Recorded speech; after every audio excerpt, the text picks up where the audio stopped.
శ్రీ గురుభ్యో నమః. బ్రహ్మంగారి కాలజ్ఞానం ప్రకారం వృషభ రాశి వారికి ఏ విధంగా ఉండబోతుంది అన్నది ఈరోజు మనం ఈ వీడియోలో తెలుసుకుందాం. ప్రస్తుతం నడుస్తున్న కాలంలో శని 10వ స్థానంలో, కుంభరాశిలో రాహు 11వ స్థానంలో, మీనరాశిలో కేతువు 5వ స్థానం, కన్యా రాశిలో సంచరిస్తూ ఉండటంతో పాటుగా 12వ స్థానమైన కుంభరాశి 1వ స్థానం అయిన మేషరాశిలో సంచరించడం జరుగుతుంది.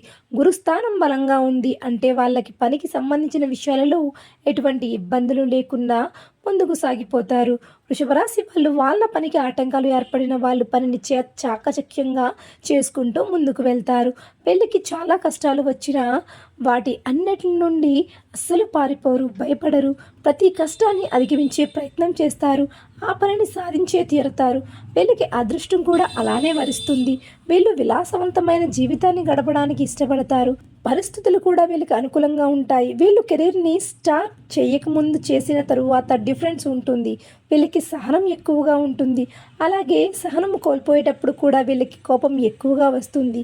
వీళ్ళు సహనం ఓర్పుతో ఉంటే ప్రతి దానిలో సక్సెస్ అవుతారు.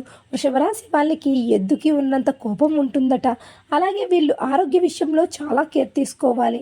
వీళ్ళు నిర్ణయాలు తీసుకోవడంలో చాలా దృఢంగా ఉంటారు. దృఢ నిర్ణయాలు తీసుకోవడం వలన, మొండితనంతో పనిచేయడం వలన నష్టాల పాలవుతారు. వీళ్ళు ప్రేమకి దాసోహులు. అంతేకాదు డబ్బులు దాచుకోవాలి అనే ఆలోచనతో వీరిప్పుడు ఉంటారు. చివరి వరకు వాటిని దాచి చివరిలో వాటిని కోల్పోతూ ఉంటారు. సో వ్యాపారంలో పెట్టుబడులు పెట్టాలి అనే ఆలోచన మానుకోవాలి. ఏదైనా పనిలో ఏకంగా నిమగ్నులు అయ్యి ఉంటారు. ఆరోగ్య సమస్యల విషయానికి వస్తే ఊపిరితిత్తులు సమస్యలు ఎక్కువగా ఉంటాయి. వీరు ఇతరుల మాటలు అస్సలు పట్టించుకోరు. అయితే వీరికి మధ్య వయసు నుండి అంతా మంచి ఎక్కువ జరుగుతుంది. అత్యున్నత స్థాయికి ఆ సమయంలో వెళ్తారు. ధన సంపద కూడా ఆ సమయంలో ఎక్కువగా ఉంటుంది. స్వగృహ నిర్మాణం కూడా చేసుకుంటారు. ఏ విషయంలో అయినా సరే ఈ వృషభ రాశి వారు ఖచ్చితంగా ఉంటారు. సో ఫ్రెండ్స్, విన్నారుగా వృషభ రాశి గురించి, వారి ఆలోచన విధానాల గురించి. ఇలాంటి మరెన్నో విషయాల కోసం మన ఛానల్ని సబ్స్క్రైబ్ చేసుకుని చూస్తూనే ఉండండి. ధన్యవాదాలు.